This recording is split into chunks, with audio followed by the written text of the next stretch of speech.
오늘 본문은 바벨론에서 포로로 살던 이스라엘 사람들이 하나님이 우리를 잊은 건 아닌가라고 생각할 때 하나님께서 예레미야를 통해 주신 말씀이에요.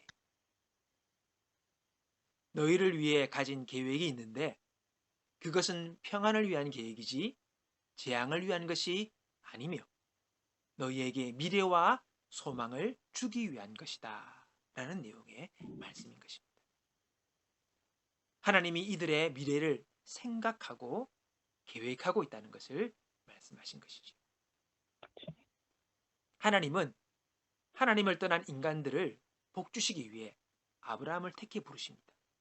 그리고 이스라엘을 세우시고 이들을 통해 온 세상을 축복하기를 원하셨습니다. 그러나 오히려 이들이 하나님을 떠나 우상을 섬겼습니다. 하나님은 이런 이스라엘을 다시 빚으시기 위해 바벨론이라는 그 용광로에서 이들을 훈련하시지요. 금광석에서 금을 만드는 그 과정을 제가 영상으로 봤습니다. 여러 과정을 거치고 뜨거운 열에 몇 번씩이나 통과하는 과정을 겪게 됩니다. 약 한 1톤 되는 그 금광석에서 한 100g 정도의 순수한 금이 추출되는 걸 봤어요. 얼마나 적습니까? 그야 만분지 1이지요. 그래요. 순수한 정금을 얻기 위하여 그만큼의 정저 과정을 거치는 것이지요. 많은 수고가 그 가운데 있어집니다. 여러분, 정금 같은 신앙은 그냥 만들어지는 것이 아닙니다. 훈련과 연단의 과정이 꼭 필요한 것입니다. 고난과 고통의 시간을 지날 때에 내가 벌받고 있는 것은 아닌가 라는 생각을 하는 사람들이 있습니다. 여러분, 기억하십시오. 그리스도인에게 벌 받는다는 말은 없습니다. 내가 받아야 하는 모든 벌을 예수님이 모두 십자가에서 이미 다 받으셨다는 것입니다. 아멘. 여러분, 이게 복음입니다. 뭘 믿고 계십니까? 그래서 그리스도인은요, 어려움과 시련이 올 때에 하나님이 나를 연단하신다, 훈련하신다, 그렇게 말을 합니다. 벌 받는다라고 말하지 않습니다.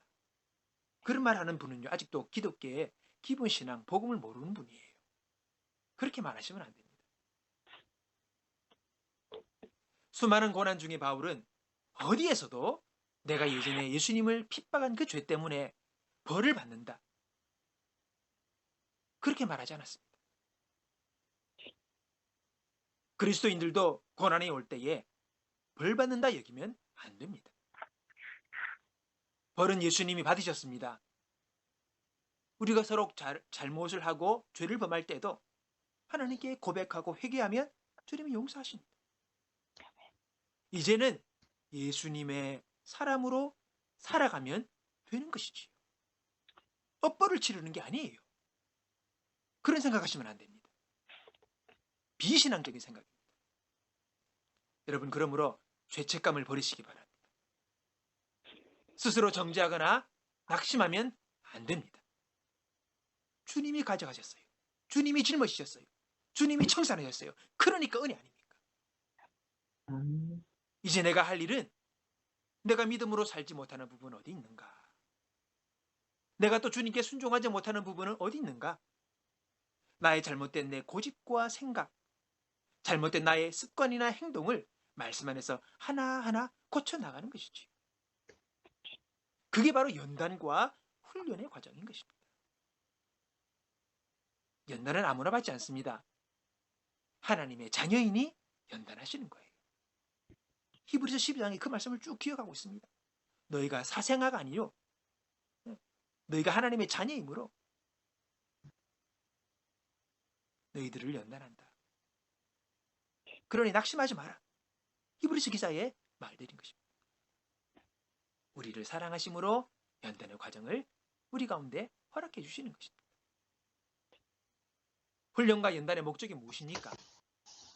우리의 전 인격이 온전해져서 하나님이 주시는 축복된 삶을 누리게 하기 위해서입니다. 하나님의 축복을 담을 인격의 그릇을 만드시는 거예요. 야고보서 1장의 말씀이 그겁니다. 그러므로 여러 가지 시험을 여러분은 기쁘게 여기십시오. 여러 가지 시험을 당할 때 기쁘게 여기라. 기뻐하지 못하겠다면 적어도 원망이나 낙심은 하지 말아야 합니다. 왜 기뻐합니까? 하나님의 좋은 뜻이 있으니까, 계획이 있으니까, 잘 될 거니 기뻐하시는 겁니다. 영어 성경 굿뉴스 바이블에 보면 이 본문을 너희를 향한 내 계획을 나만 안다, 그렇게 표현하고 있습니다. 하나님의 생각은 너희들이 다 알 수가 없다. 주님 말씀하십니다. 이는 내 생각이 너희 생각과 다르며 내 길은 너희의 길과 다름이니라. 여호와의 말씀이니라.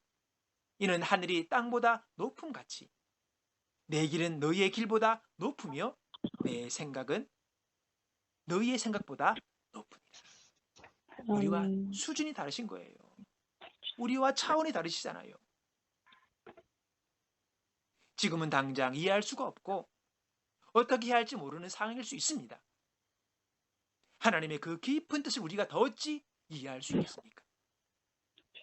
그럴지라도 나를 향하여 재앙이 아니라 평화와 밝은 미래를 열어주시기 원하시는 하나님의 짐을 우리가 믿고 나가는 것이죠. 이 하나님을 굳세게 의지하고 살아가는 것, 이것이 바로 믿음으로 사는 것입니다. 오늘 우리를 향한, 나를 향한 그 하나님의 그 생각을 우리가 기억하고 그 오래 변치 않는 그 주님의 그 뜻을 우리가 마음에 품고 그리고 붙잡고 오늘도 믿음으로 낙심하지 아니하고 내게 허락하신 삶의 시간들을, 때로는 어려움과 고난의 시간들을 기뻐하면서 기꺼이 믿음으로 우리가 전진해 나가고 그리고 감당해 나가는 저와 여러분이 되시기를 주님의 이름으로 축원합니다.